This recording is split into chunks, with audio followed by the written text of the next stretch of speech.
What's up, X Factor Nation? This is X Factor 27 coming back to you guys again today. I wanted to talk about SmackDown last night. I got a couple things I want to talk about. One of the main things I wanted to talk about first was the promo between Randy Orton and John Cena, man. Amazing. Two of the greatest of all time, man, in the mic, throwing in the ring together, guys. Really good, man. Cena's such a good heel, man. It's still like we in the Twilight Zone. Like Randy said, he said we in a paradox pretty much, where John Cena's the bad guy and Randy Orton is actually the good guy. And Randy was speaking some facts, and when Randy said, when he pretty much told John he need to have some kids, I was like, oh Lord, that's about to set off John. And then when John said, I ain't had time to have kids because I've been raising them for 25 years. Bro speaking facts on the low though, for real, man. Cause he, for real, my friends and myself included, we grew up watching John Cena, and that hustle, loyalty, and respect, I still live by that today, man. So he was right about that. Everything John Cena saying is straight facts, for real, man. So very good promo. And when John pretty much said, I'm taking this championship and I'm erasing your family history and I'm taking it with me, I knew that was gonna set Randy Orton off. And John Cena tried to do the cheap shot, which he did get away with it and start beating up Randy Orton, but Randy Orton countered with an RKO. But it is confirmed that we are getting Randy Orton versus John Cena for the Undisputed Championship at Backlash in St. Louis, in Randy Orton's hometown, man. So I feel like that's gonna be a banger of a match, and it's gonna be very, very good, for real. Very good promo, and a shout out to John for really doing it with the kid too, because little kid gave him the middle finger, and John Cena called his dad a loser, which his dad probably was, for real. And if your child give him the goat a middle finger, man, it's funny. But John Cena handled it like an evil person he is, and handled it like a champ, man. So shout out to John and Randy, man. These guys are killing it. And I can't wait for the Backlash match, man. So we probably won't see John probably till Backlash. Like I said, the last time is here, so we getting closer and closer to them end dates, man. I hate to see it, but John is the GOAT, and it's time for him to go. So yeah. Next, this match, we had the DIY versus Motor City Machine Guns versus the Street Profits, man. This match should have been at WrestleMania. I would have rather had that instead of two matches. I would have rather had that than the New Day match, and I would have rather had that than Ray Phoenix and Chad Gable, whatever his alter ego is right now, for real. This match was freaking amazing. Such good a TLC match, man. And some of the stuff Montez Ford and all these guys were doing is just straight amazing. How they able to do this stuff, man. And I really enjoyed it, for real. And I really liked it. But my boys, Street Profits, retained, which I was so happy about, man. I was kind of worried at first, but Triple H put them on them. They got a new fire in them, looking real good. So I feel like Street Profits gonna have the championship for a long time, man. Next, we got Fraction making their main roster debut. About freaking time. And against Legado del Fantasma, that group or whatever. Fraction is so good. They won the match. I feel like they're gonna be the ones to actually take them belts off of the Street. I keep thinking of the New Day because the New Day's in my head. I blame Kofi Kingston and twerking and stuff. But Fraction looks good. I feel like they're gonna take the belt off of the Street Profits. It probably won't be the SummerSlam or something like that, because you gotta build Fraction up since they made it to the main roster. But these guys are amazing, man. They have a very bright future in the tag team division. So big win for them in their debut. So Fraction is gonna be Fraction. We got a lot more amazing things to see from them, for real. We had Tiffany Stratton versus Jade Cargill. The match didn't happen, ended in DQ. No contest, pretty much. I wish I was Jade right now. Stop being thirsty. I ain't got my Bible with me over here this time, so I gotta rename myself. Naomi. See in my head. Naomi attacked Jade Cargill, so they rivalry's not over with. So I feel like we're gonna have another match between them at Backlash.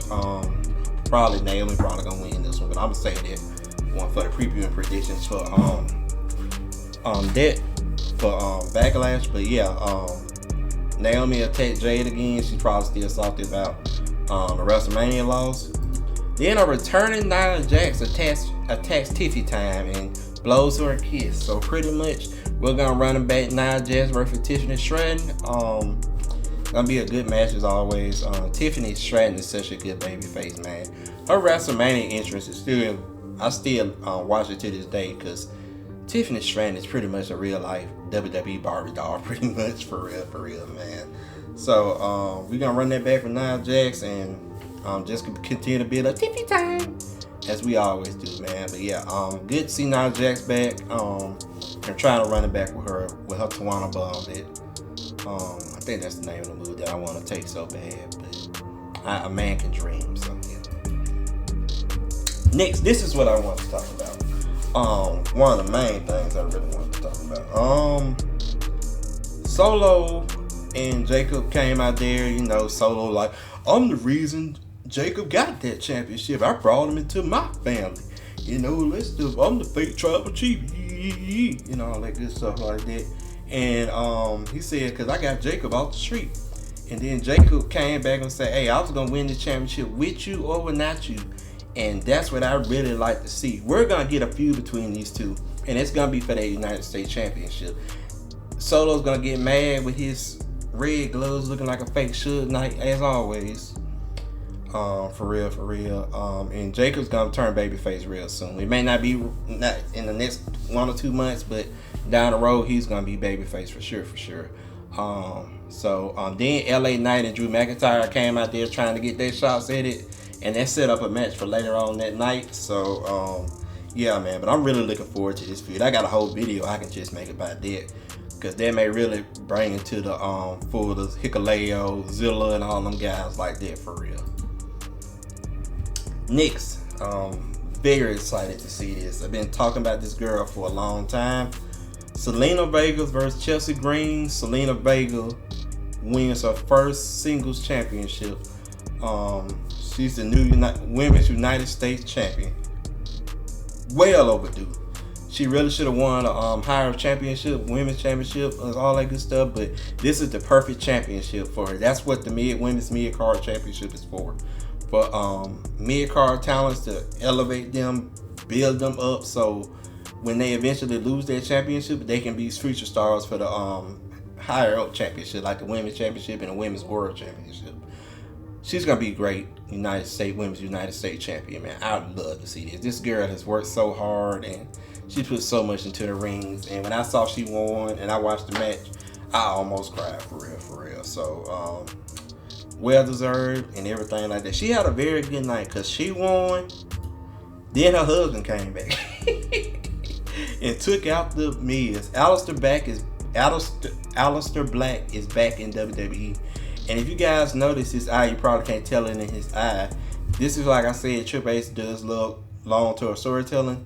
He got his eye messed up, I think it's a contact, not really messed up in real life, by Buddy Murphy and Seth Rollins, when Seth Rollins was the messiah of all things like that, for real.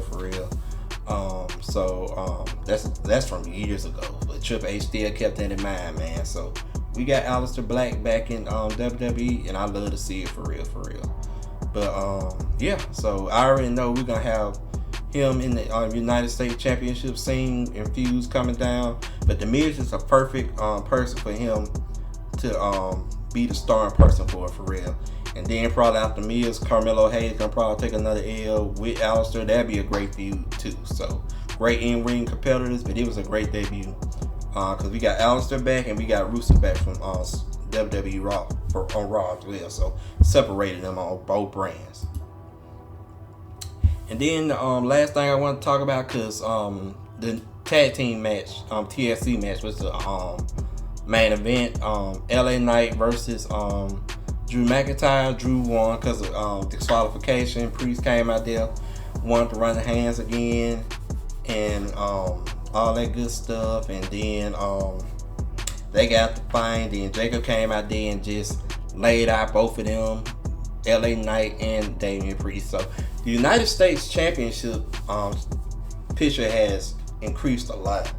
We're about to build a lot of prestige for that championship, and I feel like Jacob Fatu is the perfect person for that, for real, man. He's gonna be a credible champion, and it's gonna do so much for that belt, man. Kind of how Gunther did for the Intercontinental Championship, it's gonna be just as good. So I'm really looking forward to this run with this man, because this man can wrestle, and he is no bread, no water, just meat, all gas, no pedal, and stuff like that. He can beat you up, and he'll take your lunch money. And if he want my lunch money, he can take it for real. So, yeah, guys. But that's all I wanted to say about SmackDown. And just thank you guys as always. We has passed 1,000 subscribers. Y'all just don't know how that is to me, guys. You guys have no idea. I am so incredibly grateful for you guys for that. I'm still gonna plan on making a video. It probably will either be out today or tomorrow. I did a Q&A. If you guys want to do that, it's in the community tab. If you guys want some questions for me, but I just want to thank some people and just, talk about what this means to me and all that good stuff like that. But other than that, like, comment, subscribe, guys. Just continue to support me. I love you guys. But other than that, y'all have a good day. It's Back to Rap.